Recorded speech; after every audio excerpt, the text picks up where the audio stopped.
Деңиз эле тойго барбайм, бирок экөөнүн тоюна аябай кызыгып баргам. Ортого туруп эле той бере бербейсизби? Же болсо меникин алып коебуз, кийин монтаж жасап коебуз. Мен кечик калсам деп. Экөөңөрдүн табитиңерде бир көз карашың баары бирби я? Жоопкерчилиги болгон, эффективдүү иштеген кадрды табыш кыйын да. Үй бүлөнү чырылдагы турбайсызбы? Экөөңүн дискуссияң как будто дебатка чыгып алып кечке сүйлөшө бересиң. Үй бүлөдө жубайларыңар байкадыбы айырмачылыгыңарды? Экөөң эки башка турбайсың, сен мындай турбайсың, сен мындай дегенде. Билимге айлай, билим берүүгө кызыгып кеттик, анткени 2012 жылы Аскар Аткарбисаловдун фонд прогрессивный инициатива ачтык. Сөзүңүзгө каралчы, мындай эгиз болгондун артыкчылыгы көбүрөөкпү же ар бир адам уникалдуу болгусу келеби? Кыргызстанда бүткүн балдар автоматтык түрдө Америкада, Европада, дүйнөнүн кайсы бөлүнүшүндө болсо чоң технологиялык жана корпорациялар иштеп кеткенге мүмкүнчүлүк алат да. Жана айттыңыздарбы, ошо университетке даяр эмес келип атат балдар депчи?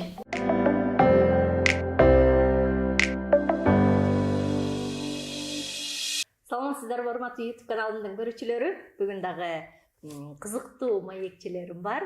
Аман келди, эсен келди Жумадиловдор, Салымбеков университетинин бирөө ректору, бирөө президенти. Эгиздер аябай ынтымактуу бөлүшүп атсыңар, Эч кимдер мындай компромисс. Капа болбогудай болуп, жашооңордо мындай бир нерсени бөлүшүү кыйынбы же дайыма компромисс табасыңарбы? Жашоодо анча деле кыйынчылыкка боло элекпиз бөлүшкөндө. Согушуп кеткен учурларыңар жокпу? Бизде мындай болчу, принцип кичинекейибизден баштап. Мисалы үчүн эгер дагы бир кызды жакшы көрүп калса экөөбүз бир учурда. Анда мындай болчу да, ким биринчи айтса ой, мисалы үчүн мен ошол кызды жакшы көрүп калдым десе, болду экинчибиз уже эме кылчубуз да. Анда ошол кыз менен сен сүйлөшүп жүрө бер депчи. Ошондогудай бөлүшөбүз. Бул жакта мындай бирибиздин мындай карап билип, анан кимибиз биринчи ошол нерсени баштасак, же болбосо кимибиз биринчи ошол нерсени айта турган болсок, бирибизге баш ийип эле ошондой кетип атабыз. Жашоодо ошондой принцип өзүбүздө мындай эмеге калыптанып калды десек болот да. Жазылган бир ошондой да. Куралдар да, правила. Аман келди, эсен келди. Кимдер чоңсуңар? Улуу боюнча менмин 25 минуттага. Ошончо бишакты караган турбайсызбы? Биринчи суроо келгенде. Эсен келди, мен байке деп. Байке дейсиңерби? Ооба. Сиз кичинекей кезде мындай болуп калды, ата энелериз тамашалап мага айтып береби, сенден 25 минут улуу да байке дебейсиң деп. 25 мүнөтпү? Анан ошондон баштап эле мен биринчи тамашалап эле байке дей баштадым. Анан кийин ошо көнүп алдым. Көнүп алгандан кийин кайра байке дебеш мындай кызыктуу болуп калды да. Ошондо деле байке болуп калды. Мен азыр сыймыктанайм, байке деген атка чейин татыктуу. Көп жерден жол көрсөтүп, экөөбүз бирдей почти тең болсок да, бирок жол көрсөтүп, көп жерден баягы тосуп, кичинекейибизде кичине тентегирээк болчумун. Бирок мындай кыргызча жакшы бар эмес, жылма тентек деген, көрсөтпөй тентек калат деген. Жакшы да окучубуз, анан көрсөтпөй да тентек кылып койчубуз. Көбүнчө мушташып кетип, бирдеме болуп. Ошондой учурларда көп жерлерден баягы сактап калып, ой мынтпейли, тинтпейли деп жол көрсөтүп. Кийин университетке келгенде дагы, бул жакта окуп жүргөндө дагы көп жерлерден баягы жол көрсөтүп, токтотуп, сабыр мындай кыл деп мындай неме болду. Мындай айткачы да байке эле көп нерсе кылды да. Анан кийин түшүндүм, чынында баягы байке деген атка татыктуу экен деп, тура эле байке деп турдум. Мен үйлөнгөндө деңиз эле тойго барбайм, бирок экөөнүн тоюна аябай кызыгып баргам. Кандай болупту? Экөөңөр бир күнгө үйлөнгөнүңөр дагы мындай кантип чогуу ошо сүйүүгө, кантип чогуу үй бүлөгө жетилдиңер дейм да. Чогуу мүмкүн эмес да, балким сиздин сүйүүңүз бышса, бияктыкы быша электир. Биз ошон үчүн күттүк. Эми айтпайм, бирок бирөөбүз эрте даяр болдук, үйдө бердик, анан кийин бирөөбүз кичине поиск өзүнчө издеш керек, сүйлөшүш керек дегендей ошондой болду. Анткени чынында неме экен да, баягы биз 29-30 жашка чейин, 38 жаш үйлөндүк, ошол 30 жашка чейин биз деги эле үйлөнөбүз деген ойлогон жокпуз. Анткени колубуз бошогон жок да. Как будто ошо өзү жумушка үйлөнүп алгандай, наукага үйлөнүп алгандай, илимге үйлөнүп алгандай жүрдүк. Анан кийин айылда чоң айылда бүттүк. Айылга барганда аябай чоң шок болосуң да. Аксакалдар кетип барат. Ай балам, сен качан үйлөнөсүң деген сөз бар ошентип берет. Сен тааныса тааныбаса дагы сен тууган болосуң ошентип берет. Анан барган сайын ай качан келинчегиңер менен келесиң деп баштайт. Ошол нерсе да. Анан келип үйлөнүш керек экен деп башка биздин классташтарды көрдүк. Докторду жактадык, анан кийин үйлөнүш керек деп. Анан кийин эсине көз бирибизди күттүк. Бир ошол күткөнүбүз бир 2 жылдай кетти го, бирибизди күтүп. Анан экөөбүздөн даяр болуп, анткени биздин мамабыздын тилеги болчу. Бир күндө той болсо деп. Анан чын ойлоп көрсөк, биздики мындай маслихатташууга кылып кеткен экен да, бир той берген. Неге анткени классташтарыбыз бир, группалаштарыбыз бир, коллегаларыбыз бир, тааныштарыбыз бир, туугандарыбыз бир болгондо эле биздин келечектерибиздин Кудай тарабы эки жак болбосо, калганын баары бир экен да. Анан 2 той бергенде да ошол эле кишилер келет экен. Анан ойлодук, бир эле той берелик деп, анан ошентип кеңешип, анан 2019-жылы бир күндө той бердик. Көп ойлоптур, эгиз кыздар болуш керек деп, анан бирок биз баягы эсен тамашалап калдык. Эгиз кыз алсак болбой калат го, кийин балдардын айырмасын таппай калабыз го. Анан ошо мындай өзүбүздүнчө бердик. Аз бала чакалуу болдуңарбы? Бала чакалуу болдук. Амангелди эки 2 баласы, меники 1 бала бар. Азыр жакшы тартылабыз. Сиз айткандай чын ошол неме болду. Экөөбүздүн баягы үйлөнөбүз деген жылдарыбыз аркында болуп калды. Бирибизди күттүк деп атпай, чынында мени күтүп калды, 3 жыл күттү. Сүйлөшкөн кызды дагы аябай күттү болуш керек, ата дуа кылды болуш керек. Экөө сүйлөшүп үйлөнөбүз дегенде мага айтышты, анан хорошо мен анда кийинки жазда экөө сүйлөшүп калышты, мен айттым анда күздө мен дагы кошулам силерге, чоң үйлөнөбүз деп. Күздө дагы мен өзүм көңүлүмө таба алган жокмун. Кийинки күздө жазда да таба алган жокмун. Андан кийинки күздө таба алганда ошентип атып 3 жыл өтүп кетти. 3 жыл күтүштү, мен айтып аттым, мен күтпөй үйлөнгүлө. Эмне кыласыңар эми? Мен возможно 5 жыл 10 жыл үйлөнгөн болсом эмне болот деп. Мен күтүп жүрөбүз анан жок болбой койду. Жана айтып аткандагыдай чын апабыздын тилеги, анан экинчиден болсо баарын чогуу кылабыз да. Возможно ошон үчүн да болуп калды окшойт, чогуу кылабыз деп. Тойда чогуу болсун, чогуу да үйлөнөлү, чогуу бала бололу деген. Анан ошентип атып 3 жыл күтүп атып, азыркы жеңемдин дуасы менен үйлөндүк окшойт. Кайра сол возможно күтүп атты да. Биз аны партада, мектепте отурганда бир партага мындай кыз эркек отурушчу эле го, жаныбызга бирден кыз отуруп. Биз такыр отурчубуз биз кыздардычы. Эже отурушуп коет, кетип ичебиз. Андан кийин сабактан кийин кетип ичебиз, кайра отуруп атышыбыз. Эмне болду? Жок экөөбүз чогуу отургула деген үйдөн ушинтип отуруп атышыбыз. Өмүр бою экөөбүз үйлөнгөн үчүн бир комнатага жатабыз, ушинтип барган жерибиз, келген жерибиз чогуу. Анан көнүп калганбыз да. Мисалы үчүн мен үйлөнсөм, эсен жалгыз калчу деп ошондо морально мен өзүмдү ошол укукту бере албай койдум да. Мисалы үчүн бөлүнө албайчы. Анан эсен айтты, кечке ушинтип ээрчип жүрөм, үйлөнбөйсүз эмне болмок деп. Каждый өзүнүн бар жашоосу болуп үйлөнүш керек. Эсен айтып тамашалагандай күтүп атат да сизге эртерээк үйлөнбөйсүз. Анан бирок ошол неме болду. Биз бир күнгө да чечип, акырында ушул Кудайдын буйругу экен да, баары айтат го тагы да ушул бир күн. Биз өзүбүз койгон ниетибиз, мамандыкка өзүбүздүн койгон ниетибиз. Морально мен мисалы өзүмөн ошону көрө алган жокмун да. Чечим чыгарып үйлөнөм дегенчи анткени. Эсен ошол үйлөнүп атканда как раз Пакистанда болуп калды. Анан тамашалап калды, бир күн калганда келди да. Ортого туруп эле той бере бербейсизби деп. Кичи болсо меникин коюп койбойсуз, кийин монтаж жасап коесуз. Мен кечип калсам деп. Тамашалап атып Университет ачылып, жаңы ачылган кез болчу, үйлөнөбүз деп атканда. Пакистанга жумуш менен барып калдык, жумуш бүтпөй калды. Бирок чын ошондо ой кетти да. Эгер мен свадьбага келбей калсам, анда эми баары кудаларга айтылды эле. Баары эме даярдап келбей калсам, тамашалаган, бирок на самом деле бирок эме болчу да. Эгер бара албай калсам, анда может чын ортого коюп эле, үйлөнүп эле, андан кийин монтаж кылып сүрөт көрөйүн ошол видеого да кошолу ошондой болгон. Бир күн калганда келдим. Мен бирок биз 32 күндүк гулянка жок эле жана Татнакайга дегендей. Кечинде эле барып эле ресторандан. Силерде мындай X төрөлөт деме? Ыктымалдуулук жогору болуш керек. Мурун негедир мындай эгиз десем көп кызыкчу эмесмин да. Бирок үйлөнгөндөн кийин, балалуу болгондон кийин эгиз балдар болсо экен деп мындай тилейт да. Мурун үйлөнгөнгө чейин мен көп нечи эмесмин, кызыкчу эмес. Азыр кызыгым да, эгиз балдар болсо, эгиз кыздар болсо депчи. Бир үйдө жашайсыңар, Ал дагы мамамдын тилеги анткени. Мен эки жакка барып силерге кантип бөлүнөм деп берет. Бизде ошо мен баягы дагы балдарыбыз көбөйгөндө айла жок бөлүнсө керек, ошондо деле ойлойбуз. Может жанашыр үй салып эле чогуу жашайбызбы депчи. Бирок мамамдын тилеги да ошондой. Бирок бизге дагы ыңгайлуу экен, анткени экөөбүз көбүнчө баягы командировкага чет мамлекетке көп чыгабыз. Анан ошол кезде баягы келинчектер жалгыз калбаганына жакшы экен да, бир-бирин поддержка кылып анткени. Кичинекей бала менен жалгыз калып калган кыйын да.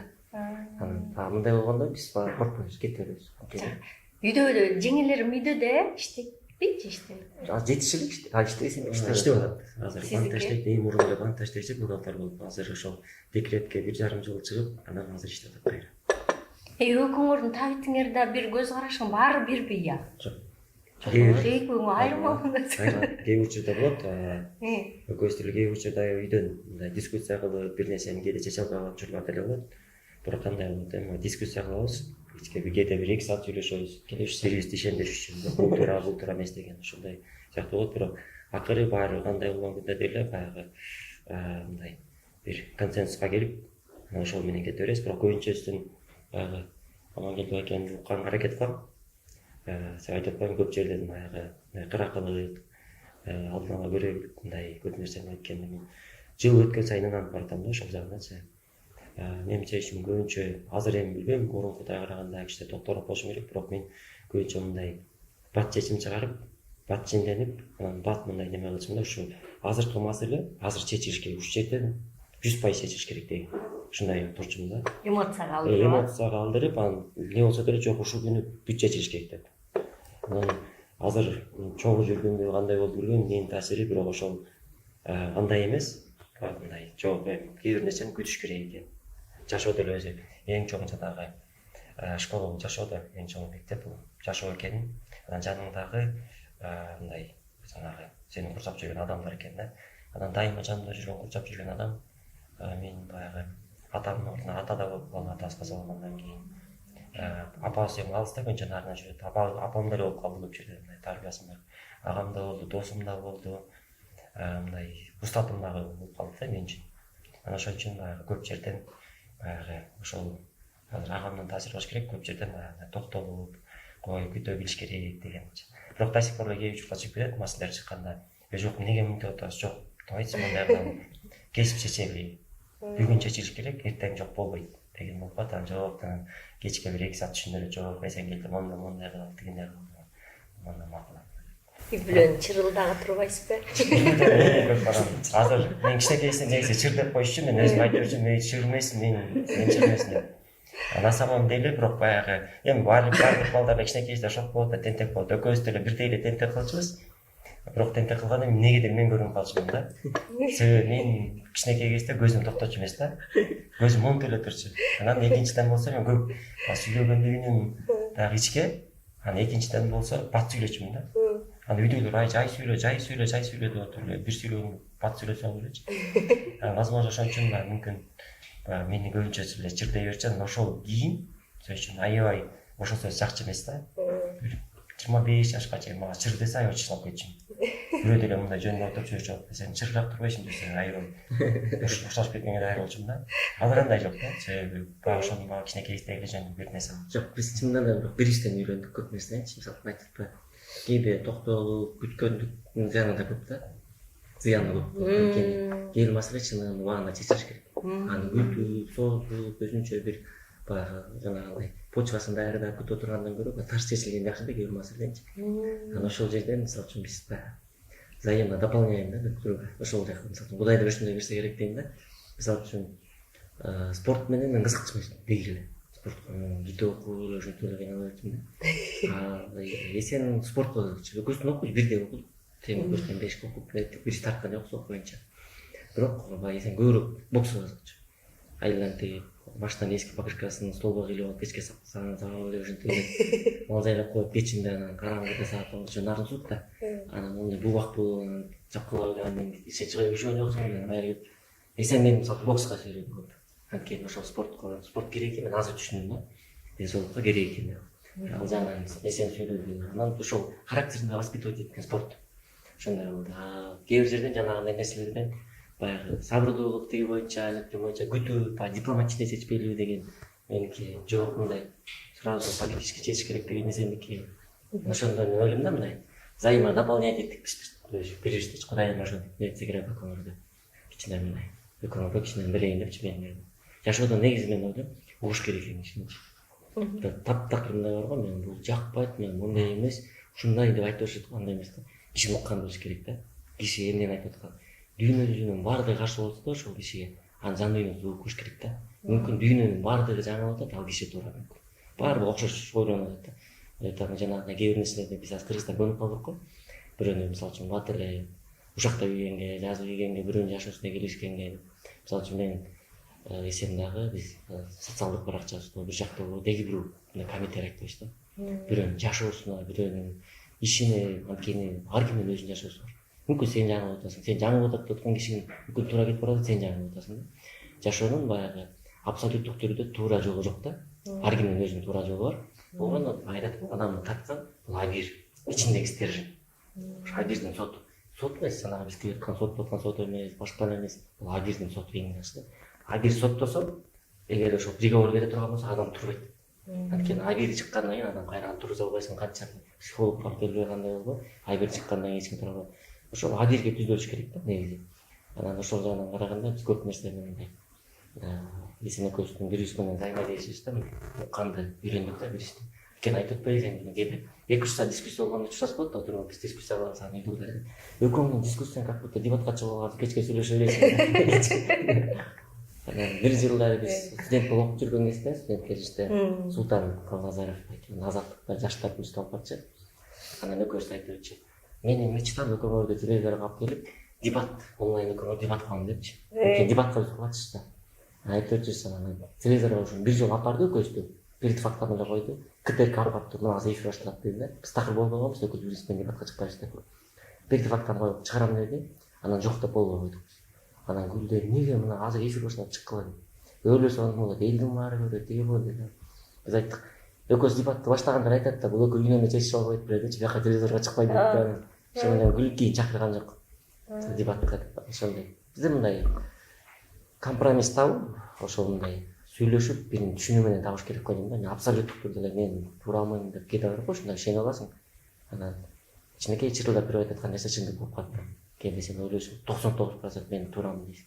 Үй бүлөдө жубайларыңар байкадыбы айырмачылыгыңарды? Экөөң эки башка турбайсың, сен мындай турбайсың, сен мындай деген нерсе. Баштан эле байкасың? Баштан эле байкадым. Мен жубайым таанышканда эле айтканда башкача экен сыяктуу экөөбүздө.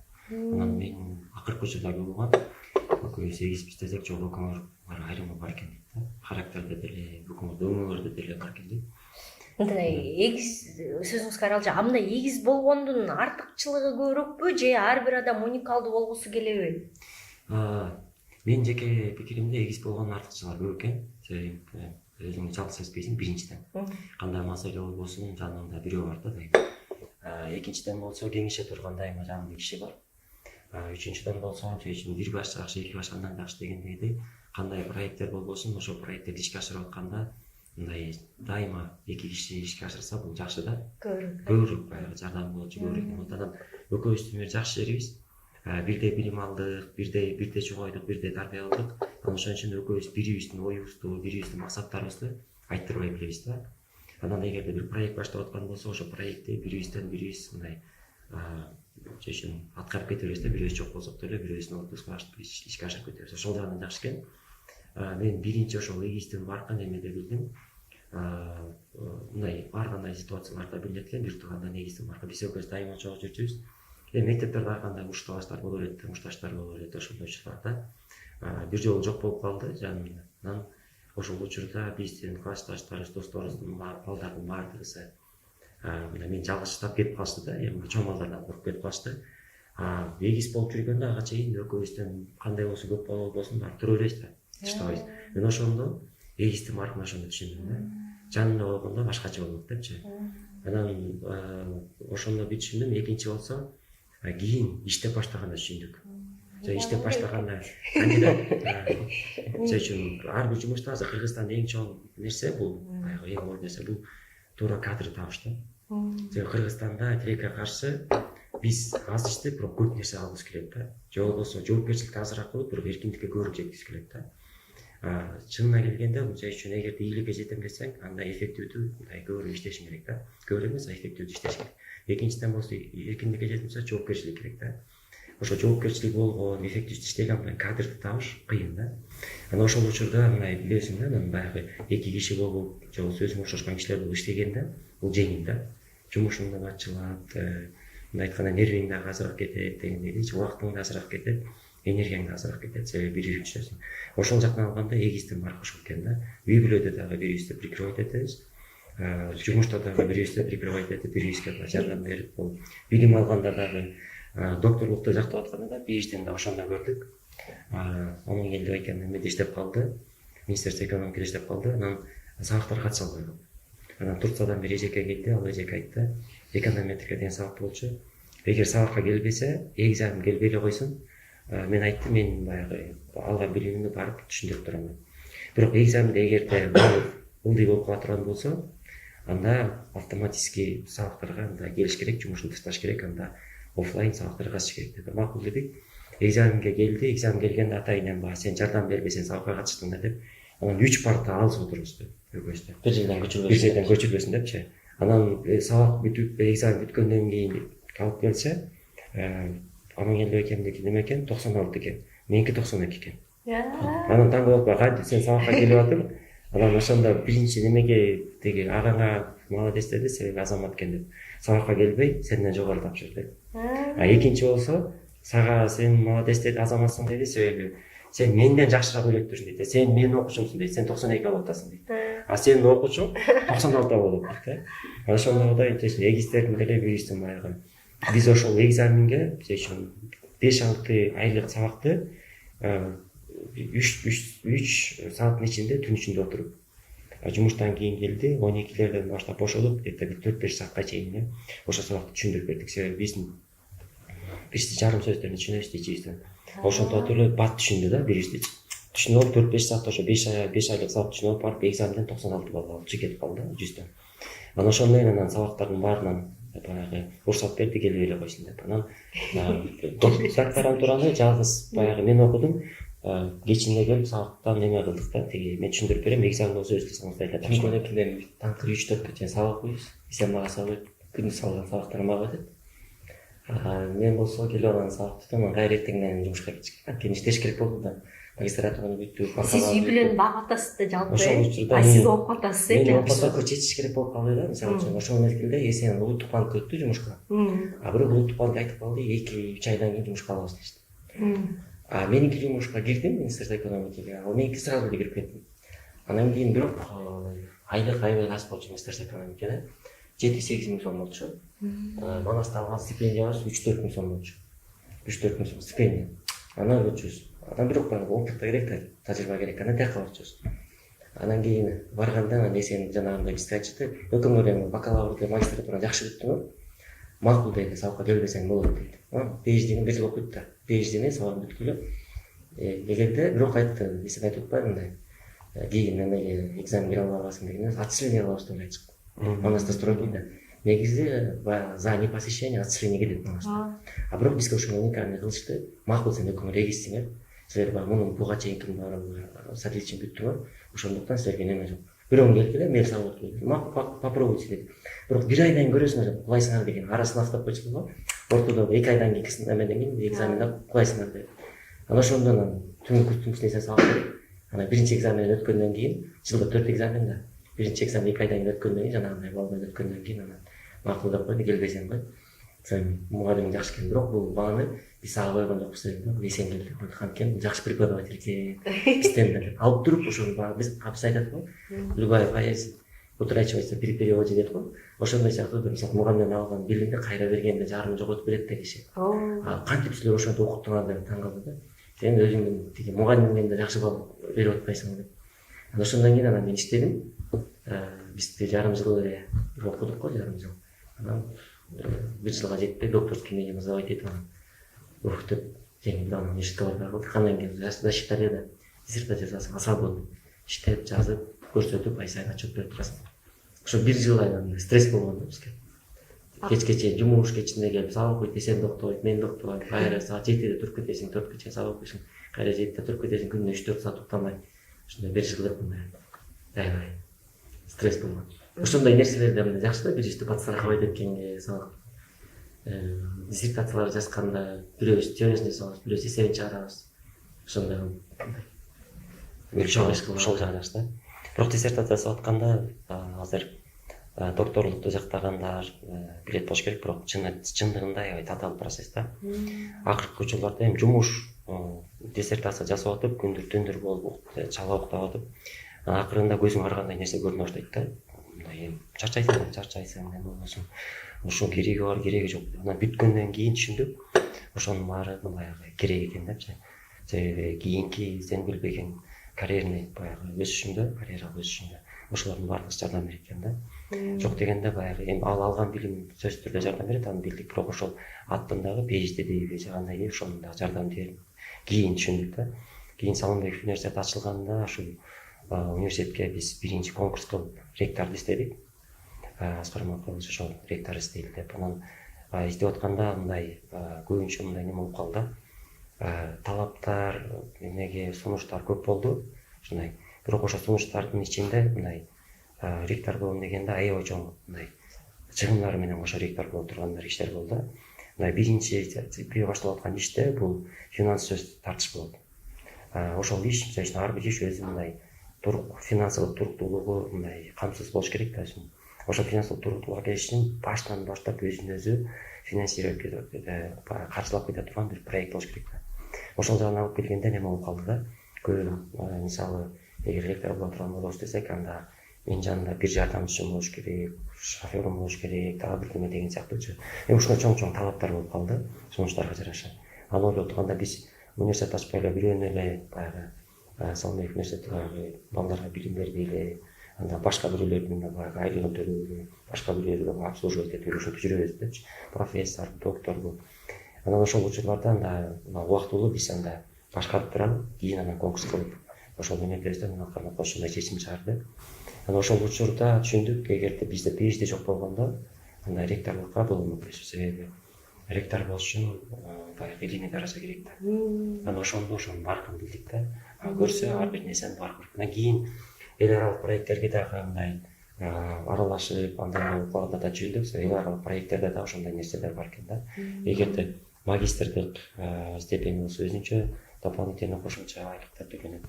PhD боло турган болсо кошумча дагы төлөнөт. Чет мамлекеттерде барганда көрдүк, ошо PhD менен барган көрдүк. Анан ошондо түшүндүк, канчалык оор болсо дагы, бирок ошол учурда тырышып бүтүрүп алганбыз. Ошол учурда биздин ата энелерибиздин чоң таасири болду. Ошончо окуп бүтүрүп алууга деген. Бирок чынын айтканда баягы биз иштеп бүтүрөм деген бул оор экен. Себеби биринчи ишиңди ачылыш керек, иштен бошолбойсуң, 9-10го чейин бошолбойсуң. 9-10дон келгенден кийин таң окуп, жазып, нечкен бул бар да. Ошол учурда биздин 4 жылыбыз кетти. Күнүнө бир ашып кетсе 3-4 саат же 5 саат уктап. Бирок баягы эме болуп ошону бүтүрүп алам депчи. Биз негизи 2015-жылы бүтүрмөкпүз. Бирок биз ошол баягы өзүбүз жетише албай туруп эмеге бүтүрдүк. 2017-жылы бүтүрдүк. Негизи 1 жыл кечирээк бүтүрдүк. Манас эң узак биз болдук го. 13 жыл. 14-17, 13 жыл. Кайсы жактадыңар? Денежно-кредитная политика. Национальный банктын саясаты боюнча. Банктын саясаты боюнча. Анткени ошол кызыкчы да, мисалы үчүн көп кишилер эле сурай берет го, азыр биз студенттерден ошол кандай эле сурайбыз да.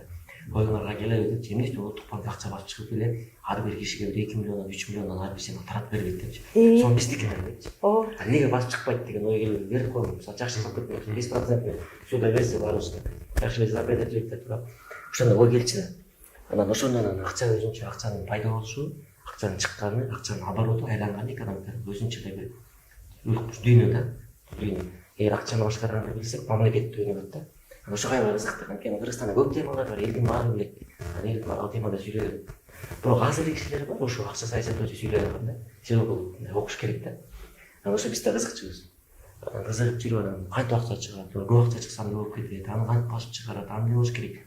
Анан ошол жерден кызыгып анан Эсенгелди Улуттук иштеп калганда бир исследование кылды. Взаимосвязь экономического роста и инфляции деп. Баанын өсүшү менен экономикалык рост ортосунда байланыш барбы деп. Себеби Улуттук банк ушул кезге чейин айтып атат. Акчаны көп чыгарсак бул инфляцияга алып келет, баанын өсүшүнө алып келет, анан бул кайра узак перспективада экономикага дестабилизация алып келет депчи. Мүмкүн кыска аралыкта бул элдер жыга таап акча болот, дагы узак аралыкта бул экономиканы мындай башаланып калат деп ойлошот да. Анан ошону исследование кылып, математический модель менен экономико-риск исследование кылды десек, 3 айда, 3 айда чыкты. Анан бир токмош бир шок маалымат чыкты.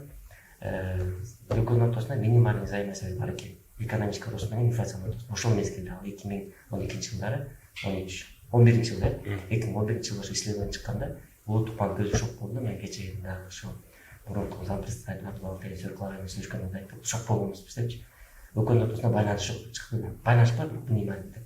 Биздин кыялыбыз бар болчу да Кыргызстандын альтернативалуу өнүгүү планын жазып чыгабыз депчи. Любой студент кезде баарыбыз максималистпиз да. Мына максимализм бар, өзү кылгың келет.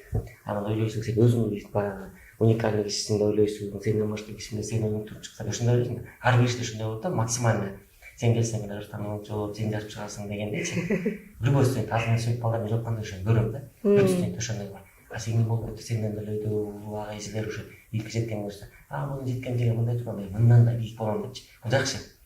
Анан ошондо бизде деле ошондой болчу да, баягы өзүнчө мозговой центр түзөбүз деп жүрдүк.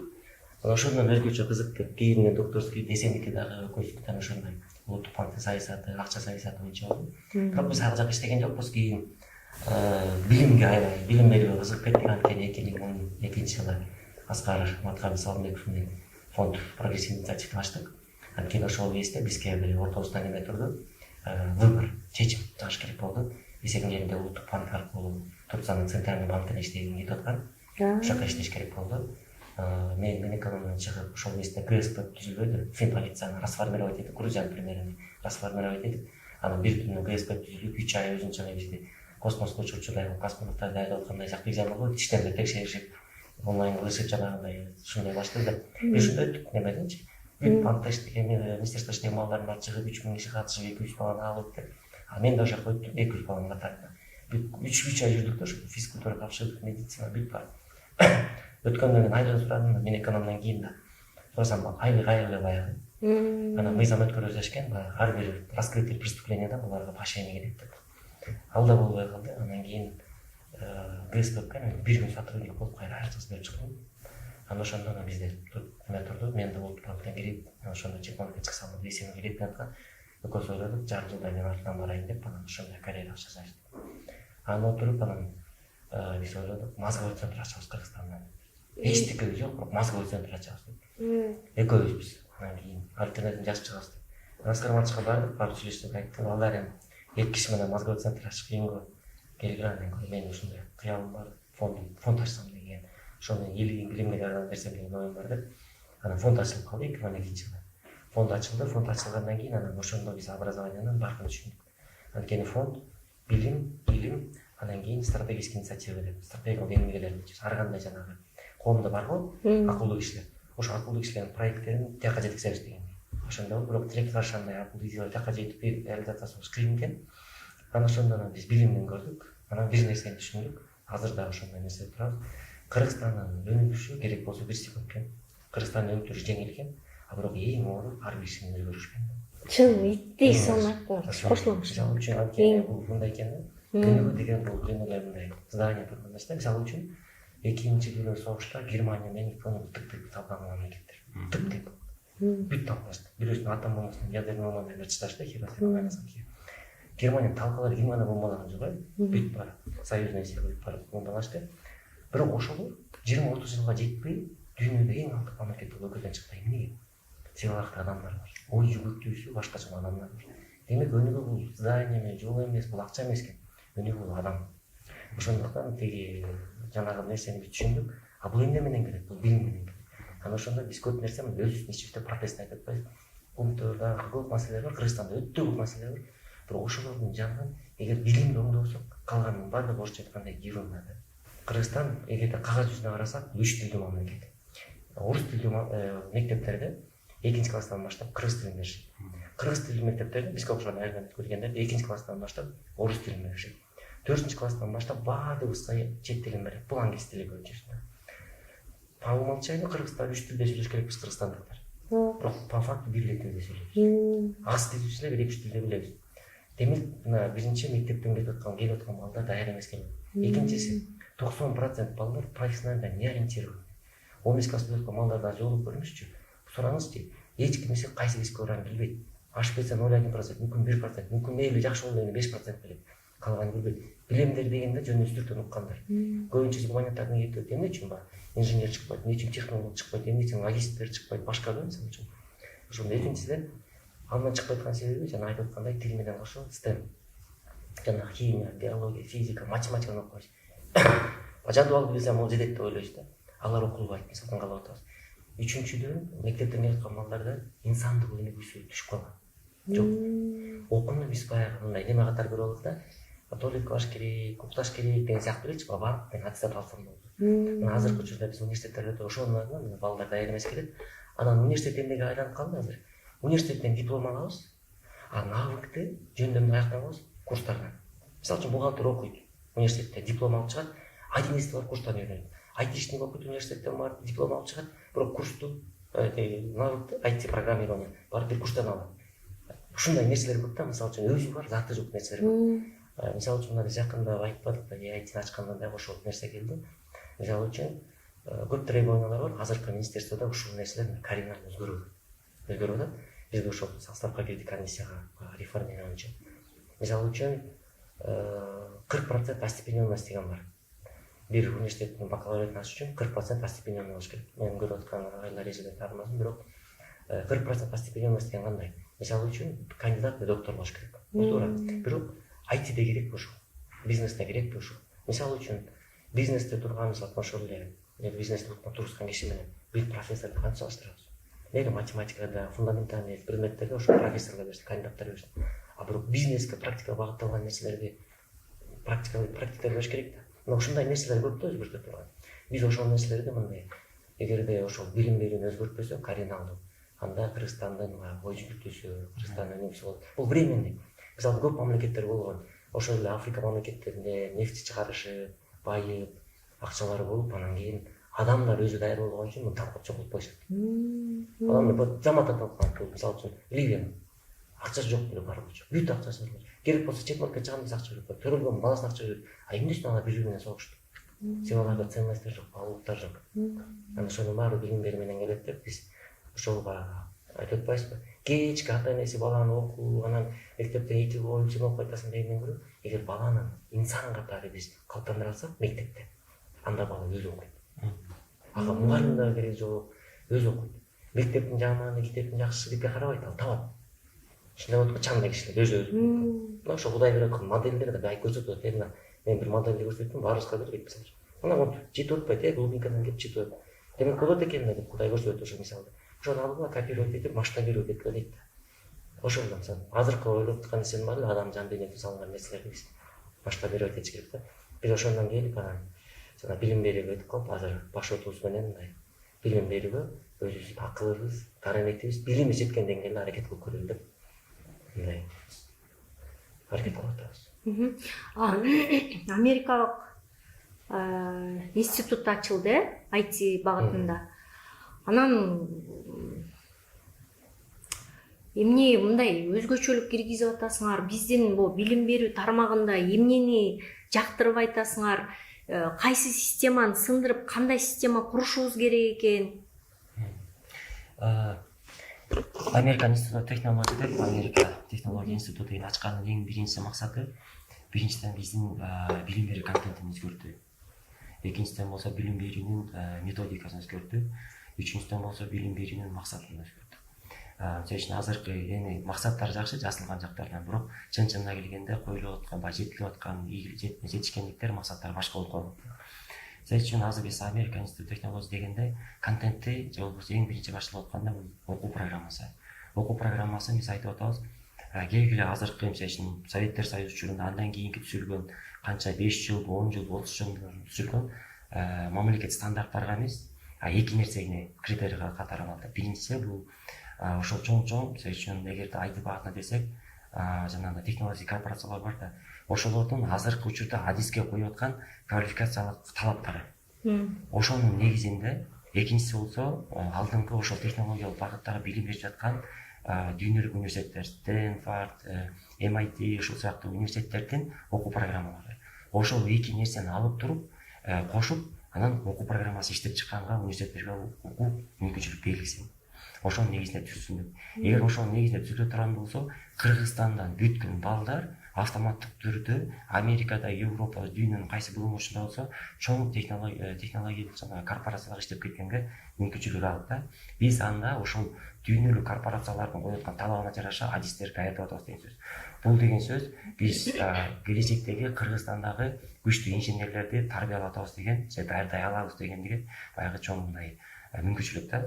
Экинчи болсо ошо билим берүүнүн методикасы. Азыр жанагы бир жагын айтып кетти Амангелди акем, жанагы бул окутуучулук курамы боюнча бизде Кыргызстанда үчүн учурунда кабыл алынган мындай нерселер бар да. Билим берүүгө азыркы учурда мындай заманбапташтыруу, жеңилдешке мындай тоскоолдук болуп аткан нерсе. Азыркы учурда министр, билим берүү министри ошол нерселерди өзгөртөбүз деп аткан чоң аракеттерди көрүп атат. Өзгөрүлсө мындай чоң таасир болот да. Бул ошол учурда жанагы практиктерди мисалы үчүн айтып атпайбыз, ошол чоң эле Кыргызстанда болобу, чет мамлекетте болобу, ошо IT багытындагы корпорацияда иштеп аткан балдар. Эгер ошол балдар окуу процессине тартыла турган болсо, алар теорияны эмес, алар практиканы үйрөтөт биринчиден. Экинчиден болсо бул актуалдуу билимдерди үйрөтөт. Мисалы үчүн азыркы технология мурун мисалы үчүн 5-10 жылда өзгөрүп аткан болсо, азыр технология ар бир жарым жылда өзгөрүп атат. Азыр ар бир 2 айда өзгөрүп атат. Мына чат-боттордун мисалы үчүн кийинки обновленный версиясы ар бир 2 айда чыгып атат. Анан демек бизге мисалы үчүн ошол жаңы чыгып аткан актуалдуу билимдерди, жана көндүмдөрдү бизге ким бере алат? Муну университеттерде отурган профессор да бере албайт, докторлор да, кандидаттар да бере албайт. Себеби алар аны менен иштеп көргөн жок. Ошол нерсени бере турган кишилер бул ошол корпорацияда иштеп аткан практиктер да, специалисттер, адистер. Ошол адистерди тарта тургандагыдай жол ачалы.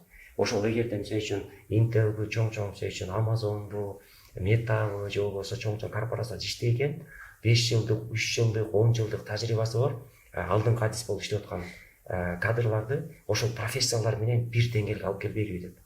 Ошолорда как остепененный катары санабайлыбы деп. Себеби алар өткөндө мисалы үчүн ошол бизге азыр EIT-ни жетектеп келе турган Эмил Байке айтып атат. Ошол ал эмес, Стэнфорд университетинде, башка университеттерде профессорлор Facebook'ка, Snapchat'ка, башка жактарга резюмесин берип өтө албайт жатат да. Эмне үчүн? Себеби алар ошол корпорациялар коюп аткан талабынын негизиндеги иштерди аткарып бере албайт. Алар ошол мындай продукция чыгарып бере албайт. Алар теоретический знания бере алат, бирок продукцияны алар чыгара албайт. Продукцияны чыгара турган инженерлердин баардыгы каякта иштейт? Ал университетте иштебейт, ал ошол корпорациялар, компаниялар иштейт. Ошон үчүн биз мындай кыялыбыз ошол биринчиден контент өзгөрткөнгө жанагындай критерийлер койсо, реалдуу критерийлер койсо. Экинчиден болсо, ошол сабак бере тургандар болсо, специалисттер, практиктер, ошолорду тартып келе турган болсо, анын эң негизги максаты билим берүүдө мындай эми кыскача айтканда эки эле максатты койсо деп. Биринчи жаратман мындай адистерди жаратуу, экинчи өстүрүп чыгуу. Экинчиден болсо мамлекетчил жарандарды. Себеби мындай болуп атпайбы, биз азыр айтып атабыз, мамлекетке 2 кадр керек да. Ошондо универсалдык кадр. Ал кандай? 2 өзгөчөлүгү болуш керек. Биринчиси, ал жаратман адис болуш керек, адам болуш керек. Ар бир иштин аркасында бир мындай баалуулук чыгара турган адам. Экинчиден болсо бул мамлекетчил жаран болуш керек. Эгерде мисалы үчүн баарын эле баягы тарбиялап жет мамлекетке кетип, бирок мамлекетти сүйбөгөн адам боло турган болсо, биз Кыргызстан сыяктуу мамлекетти сактап калыш жетимдүүлүк менен бул өтө оор да. Ошон үчүн билим берүүнүн эки эле чоң максаты бул ошол мамлекетчил жаранды кантип тарбиялабыз деген ар бир университет ойлонуш керек. Ошо билим берүү процессин болуш керек. Экинчиден болсо ошонун учурунда бул жаратман болуш керек. Бул экөө бири менен байланыштуу. Мисалы үчүн бизде азыр көп мектептерди кыдырабыз, сүйлөшөбүз окуучулар менен. Биздин эң чоң трагедия азыр Амангелди акебиз айтып калды. Мындай суроо берсеңиз өзүңүздөр эле, ким мындай медик болгусу келет десе, балдардын 5-10% көтөрүшү мүмкүн. Ким инженер десе, балдардын 5% көтөрүшү мүмкүн. Анан ким саясатчы болот десе, ошо жерде жок деген 70-80% көтөрөт да.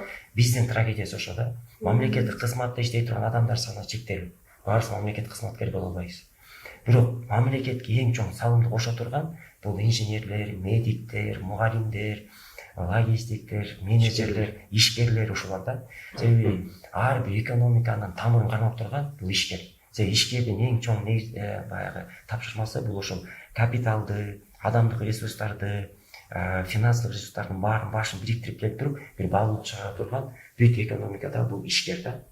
Ошон үчүн адамдардын кайсы тармакта иштебесин, балдарга ошол жана биз айтып атпайбызбы, эмеден Аскар Салымбек фонду аркылуу берип аткан билимдер ошол болчу. Адамда жаратмандуулук, баалуулукту пайда кылалы деп.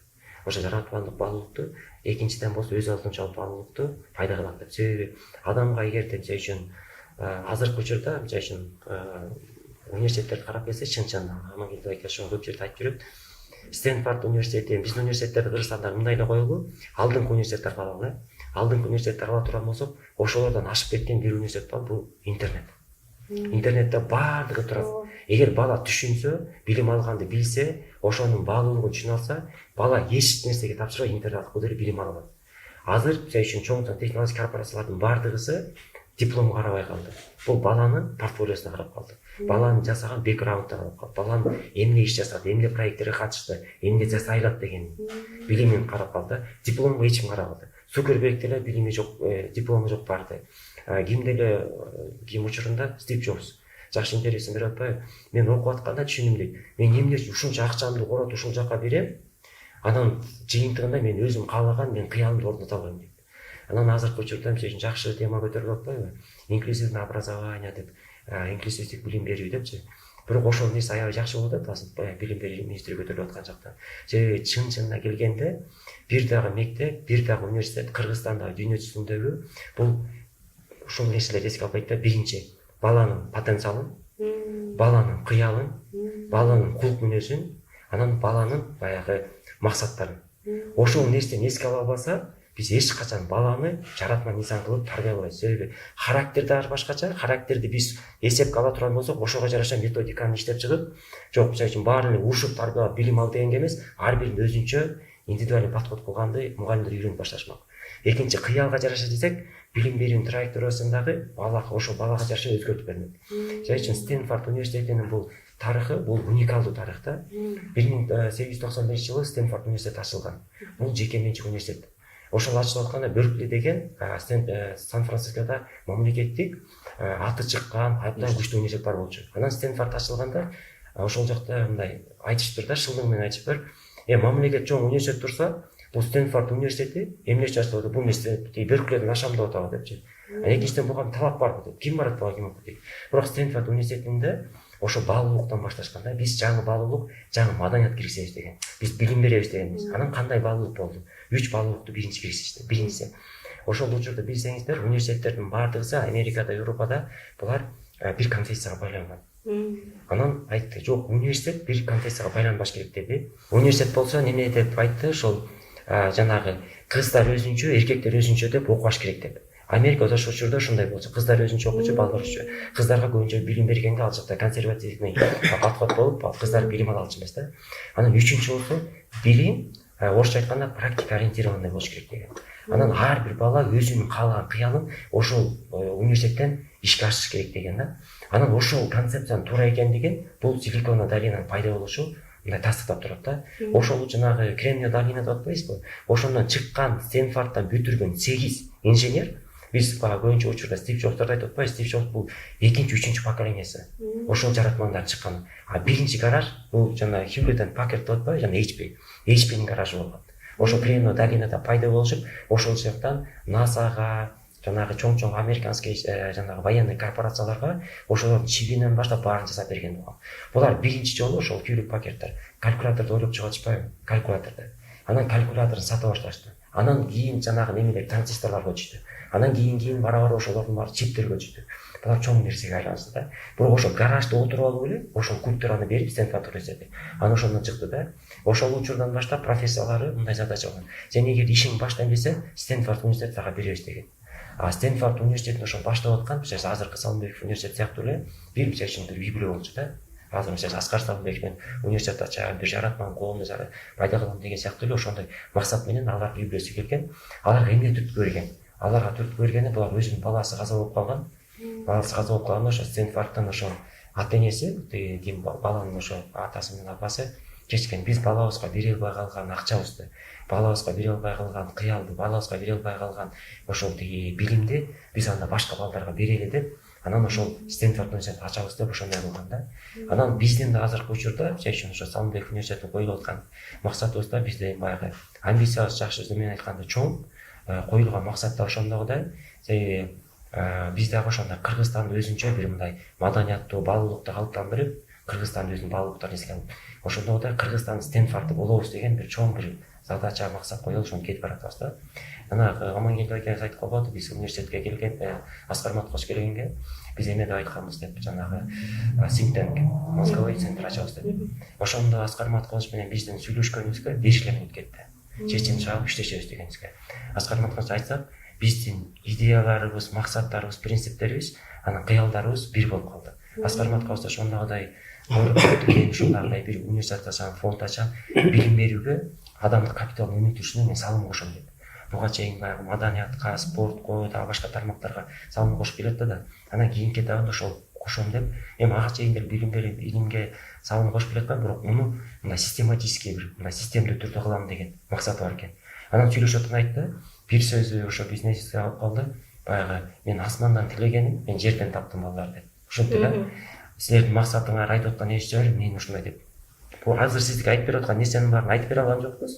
Бирок кичине эле баягы 5 мүнөттүк сүйлөшүүбүздөн ошо бирибизди түшүндүк да. Каяка барыш керек, каяка илеш керек деген. Анан ошо мени жетелеп барып туруп эле жанынан кабинет берди.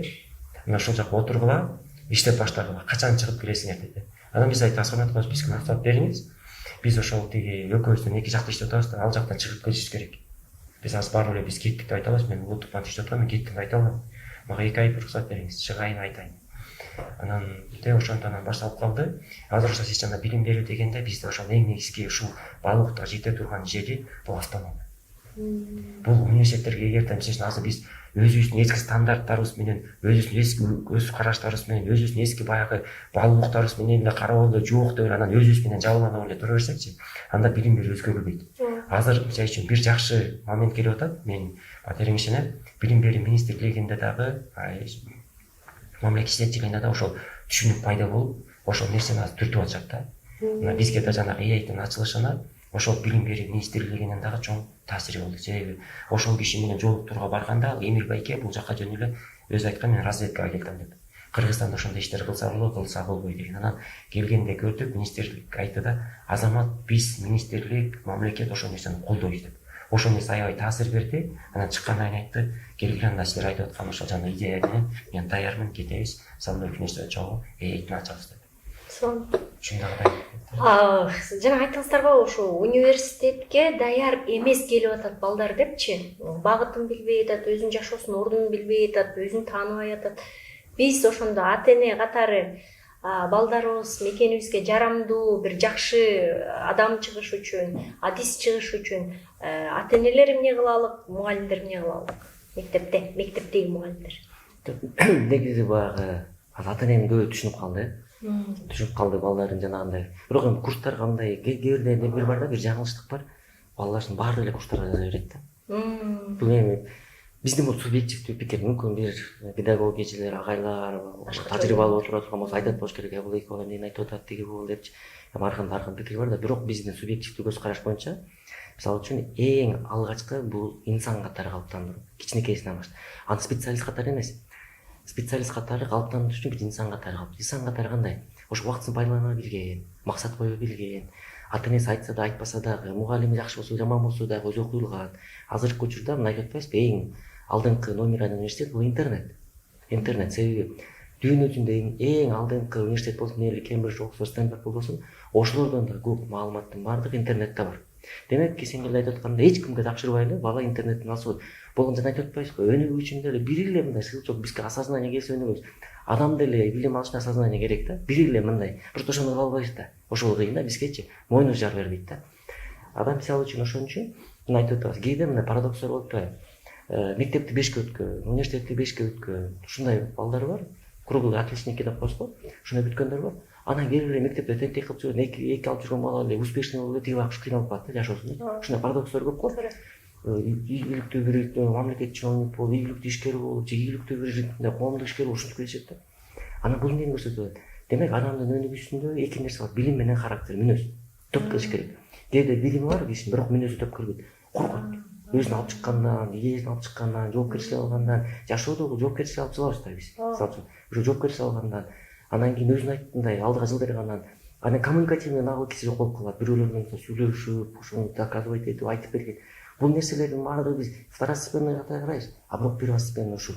эгер баланы биринчи ошондо калыптандырсак, мисалы эркин кылып, өзүнүн максатын койдуруп үйрөндүрүп, убакытын пайдаланып, азыркы эң учурда бул ресурс убакыт. Биз айтабыз го, таанышың болобу, акчаң барбы, жокпу. Мисалы үчүн Исхак Ражаков, Юсуп Абдрахманов экөө толук жетимдер. Бирок 20 жылдагы эң ким десек мындай бизге көрүнгөн аспан жылсыкта бул экөө анын ата энеси. Биз баягы немени билебиз да, оправдание. Илки жетип калса ата энеси түнөбүз. Мен ата энем бай болгондо анан мени Оксфордко Кембридж окутканда менден вундеркинд чыкмак дейбиз. А экөө болуп чыкты. Андай парадокстор көп да, ата энеси эмеде айылда туруп эле мүмкүнчүлүгү жок болуп туруп, бирок үйдөгө чыгып аткан. Экинчиси мектептигин ойлойбуз. Мектеп мугалимдер тигин айтабыз. А бирок кээде ошол эле мектепте биз жаман деп аткан мектептен биз жаман деген мугалимдердин арасынан 30 баланын ичинен бирөө чыгып атат ийгилик болчу. Демек мугалимде да эмес. Айлабыз кеткенде системаны ойлойбуз. Система тиги бул президенттер салмашат, президент мынтип калды. Президент биздин колубуз пайда болгон жок да. Ар бирибизде бар. Азыр баягы өзгөчө азыркы учурда баардык мүмкүнчүлүк бар.